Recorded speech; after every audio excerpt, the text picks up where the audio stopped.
Hey, my name is Gloria Masters.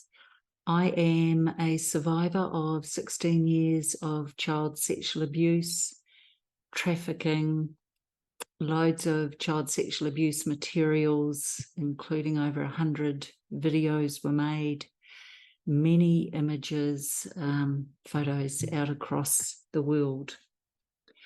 I was born into a family where child sex trafficking was the norm, and I say that because I was trained by my grandmother to be the best child sex worker I could be.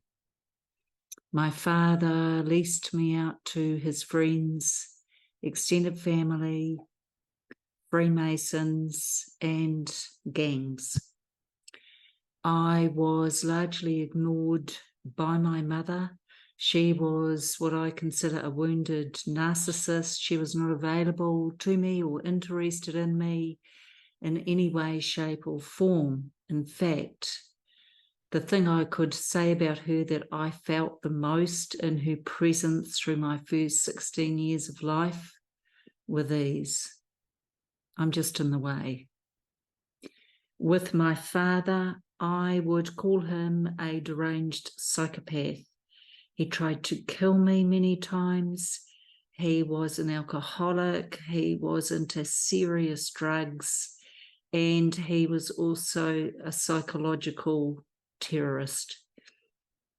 He made life as difficult as he could for me, and never once did he ever have a conversation with me about my interests, my schooling, what I wanted to be when I grew up, anything to do with my friends. There was never any interest or care shown.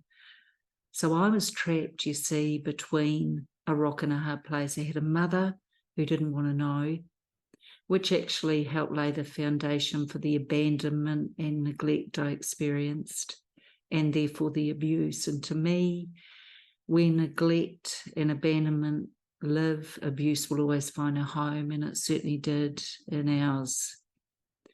I was the youngest child in a Catholic family. I had many different experiences growing up, but none of them felt okay. In fact, the only safe space for me or by anywhere to do with around me was at school. And it was there that, as children do, I was safe to be me, and I was safe to show what I was experiencing. So back in those days, of course, there was no permission for any of that to be discussed or discovered or explored or asked about. So no one really asked me. I was just out of control. I was the naughty one. I was the bad one. I was always in trouble. And the teachers and the nuns at school just didn't know what to do with me, so nothing happened. My point is this: children don't talk, but they do show. And that's why I think it's really important that Jeremy is doing this. The other thing I would like to say is that I didn't really have any safe adults around me. And in fact, when my parents separated at the age of 11, we were asked to choose which parent we wanted to live with. So I was bribed by my father at the age of 11. And I said, he offered me a horse, and I thought that would be amazing, and I believed him. So I stayed with him and my older brother in that house. And can I say that between the ages of 11 and 12 and a half was the worst time of my entire life. How I survived, I don't know. They would beat me, they would tie me up, they would strip me naked, they would put a dog collar and lead around my neck and insist I only ever communicated through dog sounds, so things like barking, whining, panting. I wasn't allowed to eat food or drink water like a normal person. I had to do it the way a dog would. So that would go on. I would be locked outside and chained up to the back deck. And in those days, with the quarter-acre sections we had, it was quite private. So the psychological, physical, and sexual abuse I suffered went on until I turned 16. But at the age of 12 and a half, a twist was to occur. I came home one day from school to find my father in bed with a woman. And that really threw me, because what he'd done once my mother had left was to make me his mistress as well as his earner. And I was sleeping in his bed.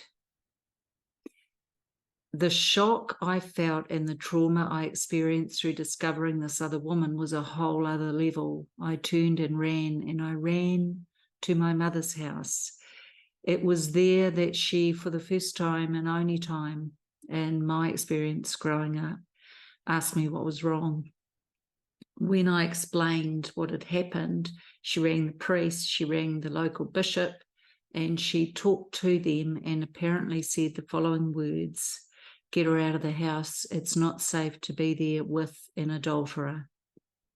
Now, I know, I can imagine what you're thinking.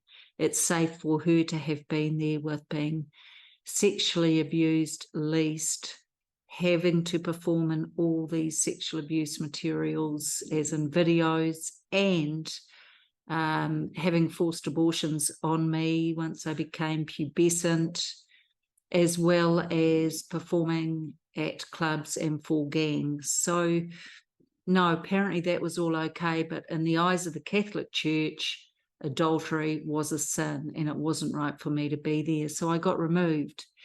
You can imagine the miracle it was for me. I was just beyond excited until I wasn't. My mother, being the classic narcissist she was, told me that although I was living with her now, which she didn't really want, I would have to see my father and go and spend every second weekend and half of every school holidays with him. So I did. That nearly broke me. Can I tell you, that was actually harder for me, having to go back to his home after 2 days away. That was so hard and debilitating. The courage I had to find, the resilience I had to feel, the trauma of knowing what I was in for was just almost too much. And it felt harder. A fast track until I turned 16. And then that was the day I never had to see him again, though I never willingly did. How was that for me? It was the best day of my life, turning 16. 16 will always remain a significant number for me, and I'm just so glad I'm alive, and I'm glad I made it through. There were many attempts made on my life by my brother, who became his mini-me. He and his friends would abuse me and torture me as well. Monkey see, monkey do. No one wanted to protect me or listen to me or believe me or help me. So from the day I turned 16 until I was 32, I was pretty wrecked. I was pretty traumatized. And then when I had my own children, things changed and I realized I needed help. So I spent decades, actually, as you can appreciate, doing the healing that I needed to. And now in the last 2.5 years, I run a charity called Handing the Shame Back, which is dedicated to adult survivors across the world. I also run a YouTube channel of the same name, where survivors have a place to tell their story and be gently interviewed by me, a trauma-informed survivor. And I've also written 3 books, and the first was the memoir, On Angels' Wings, and the second was a guide for survivors, and the third being released in October is on keeping kids safe. It's a roadmap for parents, teachers, and others. And all of these things can be found on gloriamasters.com or Amazon. So my plea to people watching this is, please keep your eyes open.